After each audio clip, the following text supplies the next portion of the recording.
Currently ay nasa may PBA semifinals pa nga lang ang SMB kontra sa Barangay Ginebra at sinusubukan nga nilang i-defend ang kanilang championship ngayong Philippine Cup.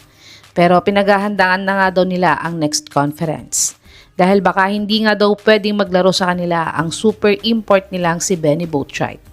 Ito ay dahil kakasign niya nga lang bilang import sa isang team sa Korean B-League. Kaya't narito nga ang mga possible replacement ni Benny Boatwright kung hindi siya pwedeng mag-import sa SMB sa Commissioner's Cup.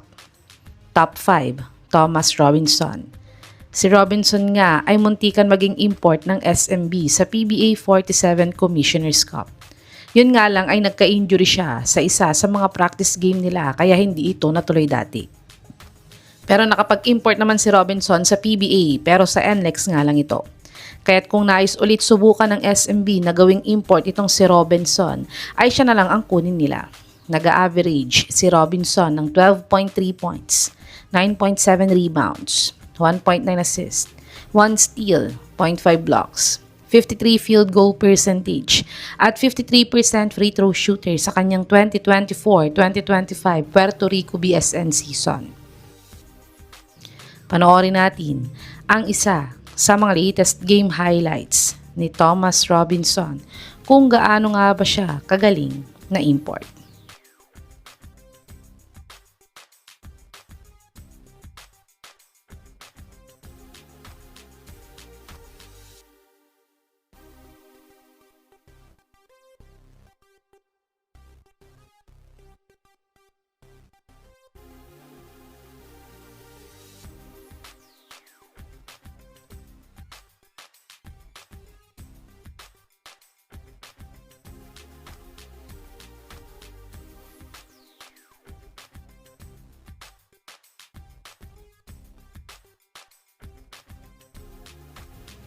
Top 4, Chris McCullough.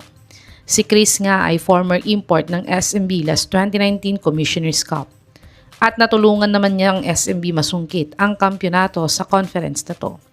Pero nang magka-ACL injury nga sa CMAC, ay hindi na siya ulit kinuha ng SMB bilang import. Pero ngayon nga ay okay na ulit si McCullough sa paglalaro ng basketball dahil napag-champion na din niya ang SGA Pilipinas at siya pa ang MVP sa tournament na to.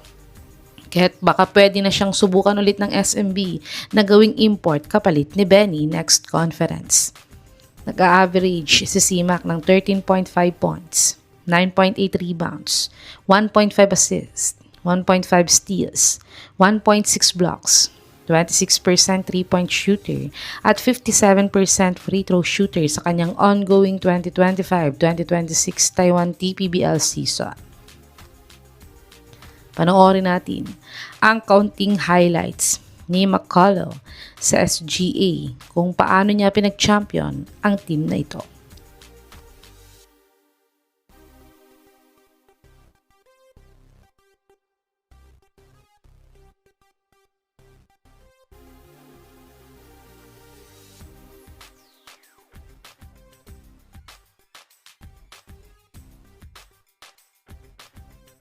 Top 3, Anthony Bennett.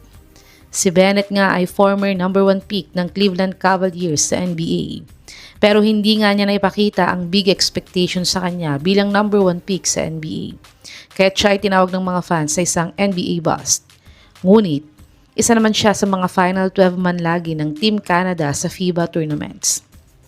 At currently nga ay mag-i-import siya sa Zamboanga Valientes sa Dubai tournament. Kaya't dahil dito nga ay baka pwede siyang subukan ng SMB na gawing import pamalit kay Boatwright. Uma-average si Bennett ng 16 points, 9 rebounds, 1.2 assists, 0.4 steals, 0.6 blocks, 24% 3-point shooter at 64% free throw shooter sa kanyang 2024-2025 Taiwan TPBL season. Panoorin natin ang isa sa latest game highlights ni Anthony Bennett kung gaano nga ba siya kagaling na import.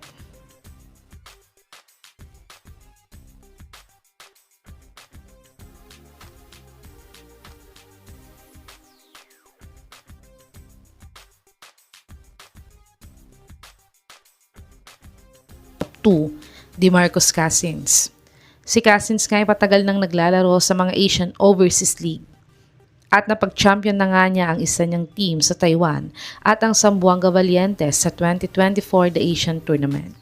Kaya't subok na nga si Cousins maging import sa Asia. Pero ang problema nga lang kay Cousins, palagi ay talagang mainit nga ang ulo niya. Sayang nga at fit sana siya sa SMB dahil may shooting nga siya at pwede silang maging twin tower ni JMF sa Commissioner's Cup.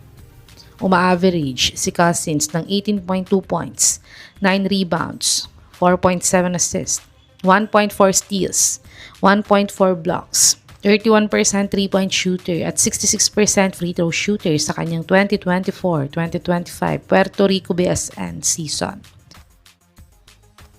Panoorin natin ang isa sa best game highlights ni Cousins sa Puerto Rico BSN kung gaano siya kagaling na import.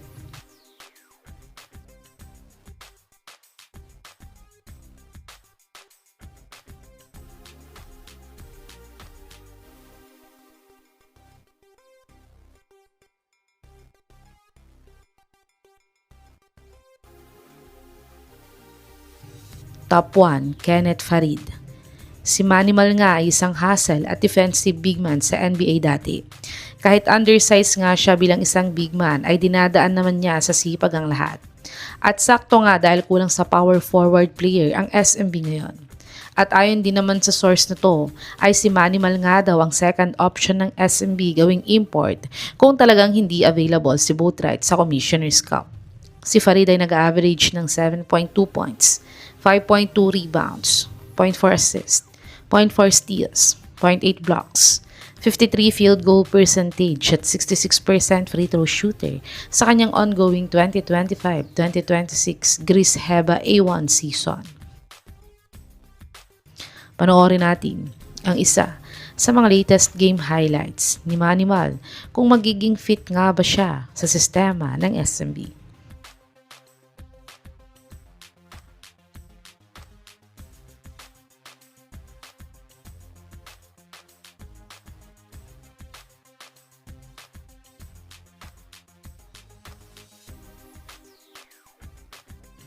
Ito ang mga top players na maaaring gawing replacement import ng SMB para kay Benny Boatwright para sa upcoming 2026 PBA Commissioner's Cup. Sa tingin nyo mga kababos, sino sa mga imports na to ang dapat kunin ng SMB sa Commissioner's Cup? I-comment nyo na po yan sa baba.